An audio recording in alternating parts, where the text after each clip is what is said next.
Go ahead. I see you're ready to roll. Well, if you brought it up. So The fourth quarter. The fourth quarter. Yeah, I've heard you ask Matt about. Well, you already wrote all your stories, so No, we're I good. was But let's waiting for talk. this, Let's talk about it. No, everybody's already written the story. You earlier in the week. You should have grabbed me early in the week because your stories are done now. So what do you even need me for? Matt talked about it like 5 times. I could see he's really excited about it again. I couldn't wait to get in front of you to talk about it. Thanks for reading. Only yours. I only read yours. I do appreciate your writing. But here's the deal, right? Like, you guys make me think too. So, I mean, you look at it, and now that you guys have, with all your articles and all your notes and comments, it brings up a lot of good points. So we're like number 1 in the NFL in scoring defense in the first quarter.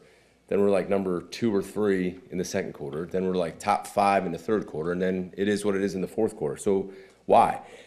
Last year, Matt and I were having the same conversation. I don't know if he said anything about the second quarter, because he brought the stat sheet out. And it was like, dude, they're scoring all their points in the second quarter. It's like, wow, all right, well, let's look to see what the heck is going on in the second quarter. So this year it's the fourth right now. So it makes you think, right? And you guys are going to, again, I'm not giving you coach talk. I'm talking real, like how my mind works. You have to go game by game. You can't look at that as a collective, right? Because some of those points are scored differently in the fourth quarter of some games than in other games, right? And then there's situations that lead to those points, which could happen in the Browns game different than it happened last week versus when you're up by 21 points. So you look game by game. And first you look schematically, because I always look at myself first. Is there something different that we're doing? Is there something better that I need to be doing? Is there something different that the offense is doing? And at times, sure, when you're up by 2 possessions and they're trying to score fast, there is stuff that they're doing different. Or you're up 3 possessions, and how many more possessions do they have where we need to either slow them down and we can't give up a big one? So there's situational football involved, right? Then after you look at scheme, you look at execution. Are we executing as good in that quarter as we did in the first 3 quarters? And some we are and some we're not, right? It's just the way each game goes. And then why?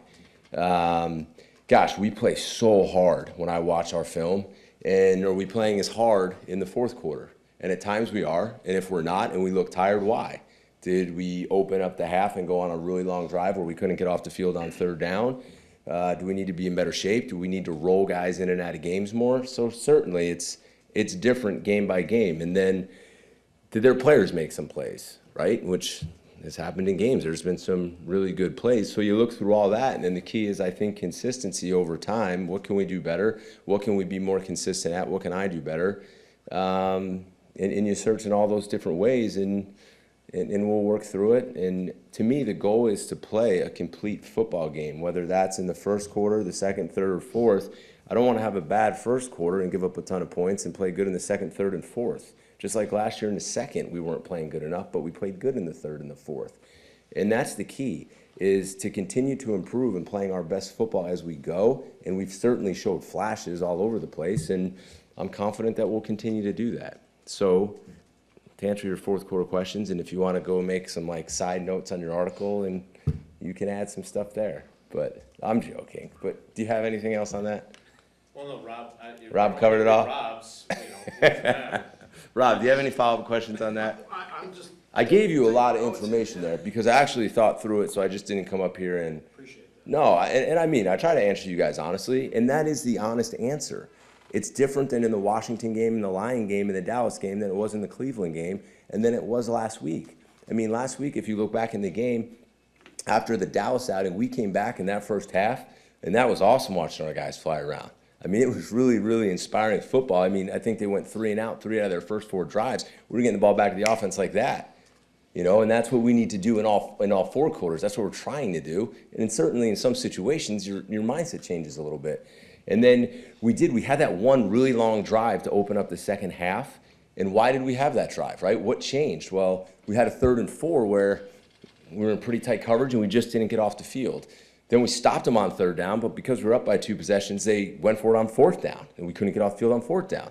Then later in the game, we stopped them again on 3rd down, but we were up by possession. So guess what? They're going to go for it again. They went for it on 4th down, and they made a nice play. So frustrating, I got it, and we'll get better, and I'm very confident of that. On the other side of it, why do you think y'all been as good as you've been in the first quarter of games this year when that was kind of an issue for you, at least in divisional games last season. Is there anything? In the first quarter, Yeah. compared to last year? Yeah. I think our guys have a good understanding of our scheme, and we've been able to study the offense a little bit more. But again, to answer that question really truthfully with you, instead of just saying up here and saying we're doing great in the first quarter, I'd have to go back and look at all the first quarters to see why. Did we start with the ball, or did Matt go on an 8-play drive and we only played 2 possessions? Because possessions matter too. Are they getting more possessions in the fourth quarter, or are they getting more possessions in the second quarter? It all depends, do we start with the ball or not? We're going to get more possessions if we start with the ball in the first quarter than we would if the other team gets the ball going into the second half, right? Did Matt just hit an explosive play, and are we back on the field? Did they just hit another explosive play for a touchdown? So there's a whole lot that goes into it. The bottom line is, I can sit up here and honestly say is, we need to be more consistent to finish out a game as a defense and as a team and play complementary football. And we're going to work towards that, and I'm confident that we'll get better in all those phases. You didn't say no questions about takeaways, so now that Takeaways, go ahead. So we'll go on takeaways. now that the I got it. I should have checked that one off too. Go ahead. Sorry, No, it's a fair question. so I'm just now that the blueprint's out on how teams are going to play you, they're checking it down, quick hitters. They're not holding on to the ball in the pocket. A couple weeks ago, you gave the impassioned rant on how prevent is still important for X being the deep. But what's prevent? Like, we don't play any prevent. No, preventing explosive plays. Like, they're not getting those on you either. No, they're not. And again, I think if you look at our yards per pass play, it's as low as I've ever seen because of that. So how do we get takeaways if teams are just going to throw the ball quick? I don't think teams are going to be able to go up and down the field like that and play the game like that and beat us.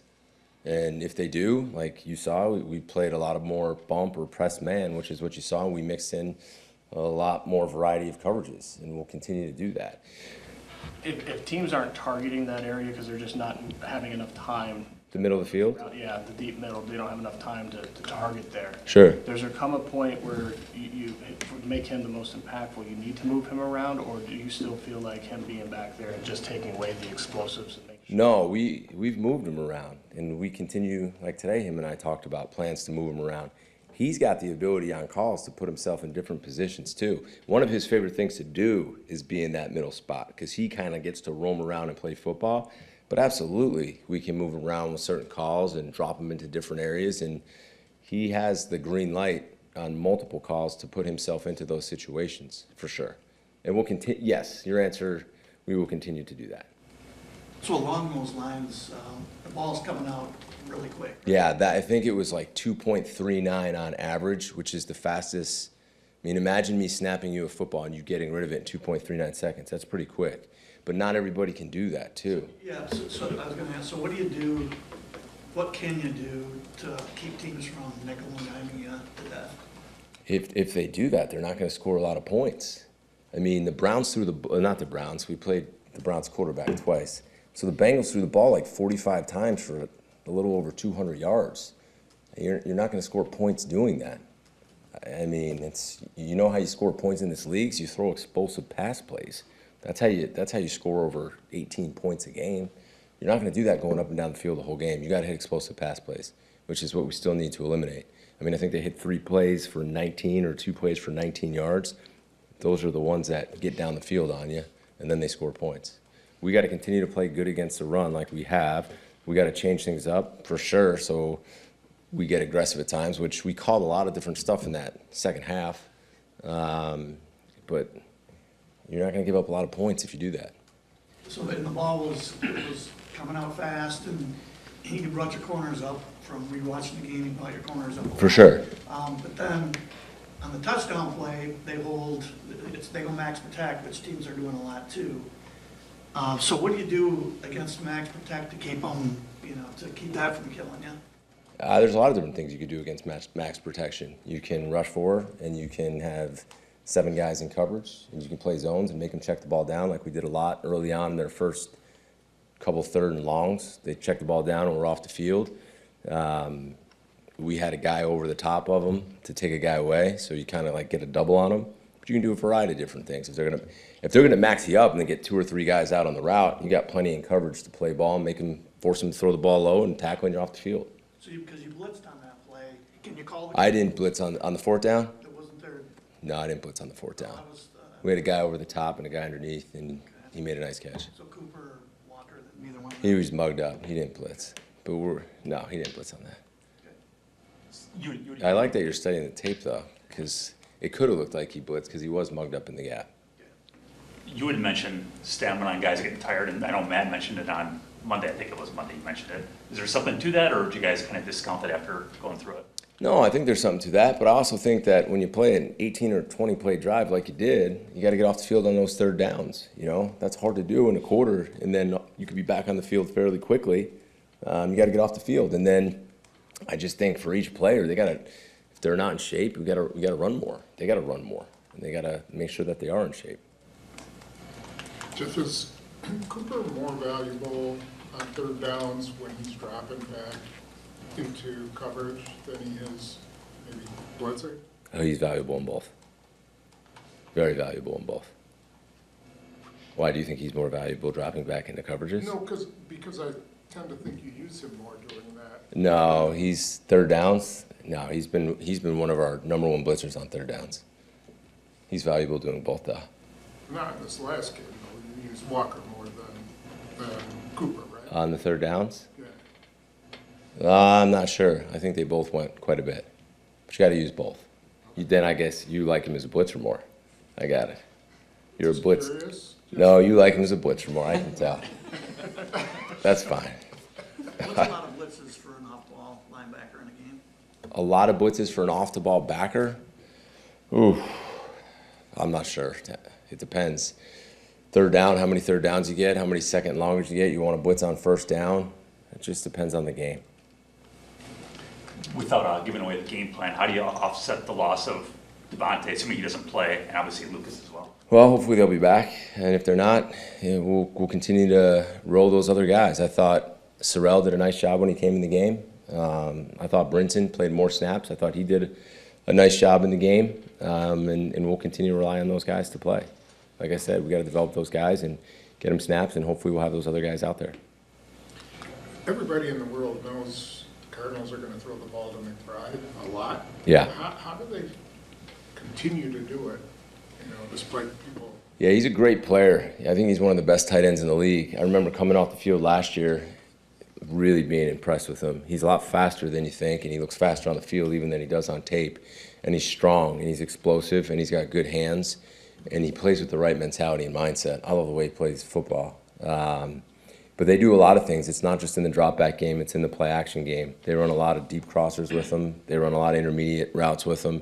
They run screens to him. They run RPOs to him. So they use him like a wide receiver, not just like a tight end, and they try to feed him the ball as much as they can. Two more, please. Speaking of Arizona, Brissett has kind of been the starter, at least throughout practice, as Murray has been hurt.